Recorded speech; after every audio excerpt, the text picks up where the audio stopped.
How do you get on OSHA's inspection list? And if I want to expand this a little bit more, is why me? Why did you inspect me? Okay, and there's a number of ways to do it. First, there is a targeted list of industries.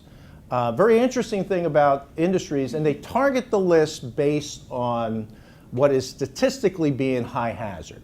So what industries, and now there's a tremendous amount of data that's going out with workers' comp. There's a requirement to do surveys every year, to do some sort of industrial census, and part of the census information deals with worker health and safety. And if your industry, your standard industrial classification code, or the equivalent, which is today, if that code shows that you have a lot of industries that have high hazard, you become in a high hazard industries, and they turn around and put you on a list.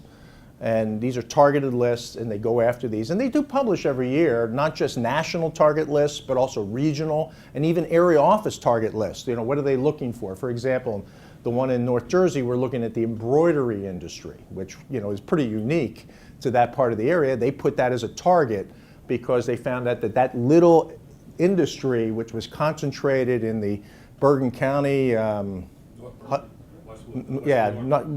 West New York area right there, was a high hazard industry that they decided was something to look at during the periods of years that they were doing that.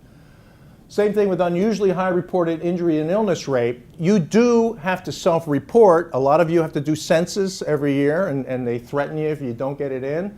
If you tell them that you've had a bad injury and illness record or performance, you can be put on a list. One of the groups that got put on the list, a whole industry sector, were nursing homes. And you don't think of nursing homes as being a high hazard area, but when it came to picking patients up and moving and needle sticks and all sorts of different things, tremendous amount of reportable injuries. And so all of a sudden, the term is energy flows where the attention goes. So the attention goes to that industry, and that's where you end up getting various high numbers of inspections. And a complaint is another area. A complaint, when I first started with OSHA, they were where we got most of our inspections. And that's not the same anymore. But you can complain to OSHA, and you complain to OSHA. It tends to be something that you can call them up, you can email them, you can write them a letter. OSHA will interview the person. They'll keep the person's name confidential, and there's a whole bureaucracy to protect these people, the whistleblowers, so to speak, because often it's not too hard to determine who this person is, when they have various inspections, usually. OSHA does not respond as strongly to anonymous complaints for obvious reasons.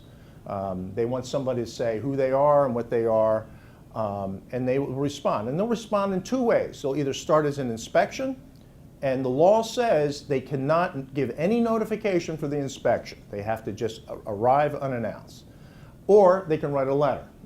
Or they may write a letter, and we've been involved with a number of these. For example, a common complaint is somebody in an office building, they have headaches, every day they come in there, they feel terrible, they decide they're not getting satisfaction of anybody's listening to them in the workplace, they decide to call OSHA. OSHA has very weak laws with regards to indoor air quality. So they know that they can go in, they can be sympathetic, they can push the employer to do various things, but there really aren't that many regulations that an employer is going to not comply with because the regulations just aren't there. So often what they'll do is just send a letter. There are other reasons that you get on an inspection list. One of them could be that you have a fatality, someone gets killed, you get people seriously hurt, and the law says if someone gets killed, one of your employees gets killed, or 3 people get seriously hurt. And seriously hurt means they go to the hospital, they get doctor treatment, so it doesn't have to be a serious injury. It just has to be that 3 people are going to be treated. Then you're obligated within 8 hours to contact OSHA, and OSHA will respond. So that's a law, and if you don't do it within hours, that's another compliance issue you got to address. We have seen inspections occur as a result of getting in the paper. Something happens. Often you'll see, in a classic one, are cave-ins with regards to excavations. You know, some sewer contractors in there, they get cave-in, person gets pulled out, everything's fine, it makes the paper because lots of emergency response, people come, the fire department comes, OSHA will turn around, they read the papers. They look and people are trying to determine, what are incidents that could cause an inspection. So these are the basic areas why you'd be on an inspection hit list. One of the areas that tend to be, that I didn't necessarily say, is you can be referred, and if you happen to be on site, you're a contractor. Paul's a good example. If he's doing fire protection maintenance, or if he's installing something in a manufacturing facility that is just starting an OSHA inspection. And I remember doing this where I go, who's that guy over there? Is that when I was an OSHA inspector? And they said, well, that's our fire protection engineer, and that's, it's a contractor.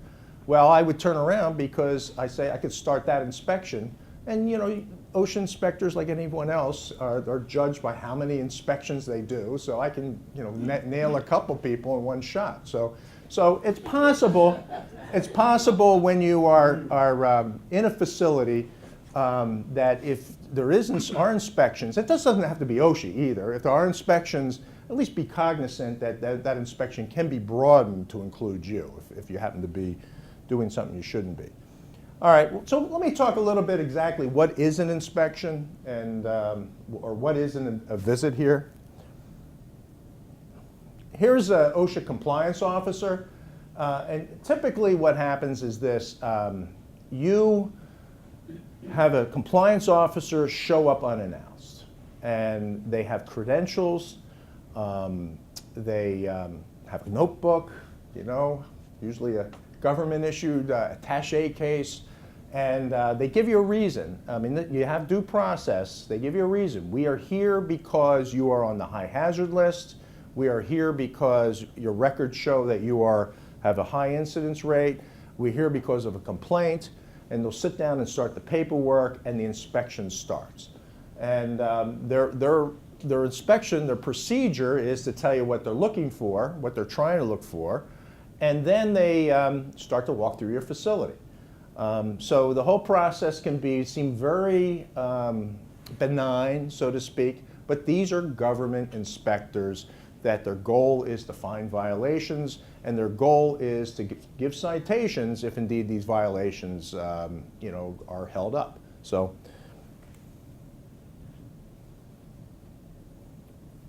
here's a list of things, the employee interview. This is very interesting because employees, from my experience as an OSHA inspector and my experience as a consultant, employees do act randomly and unpredictably. I have seen many employees be interviewed, and I think the classic one was we had a worker come through one of our 40-hour training classes, a whole week training class. The following Tuesday, an OSHA inspector who I knew interviewed this employee. It was just serendipitous. And they said, have you ever been trained in this case, hazardous waste? And the employee turns around and said, no. And of course, the inspector who knew me immediately called me up and says, you must have one really impactful training class. He was there for a whole week. But it's important that when you have, and this is where the health and safety program aspect is, because you have a lot of people, and they get nervous, people respond.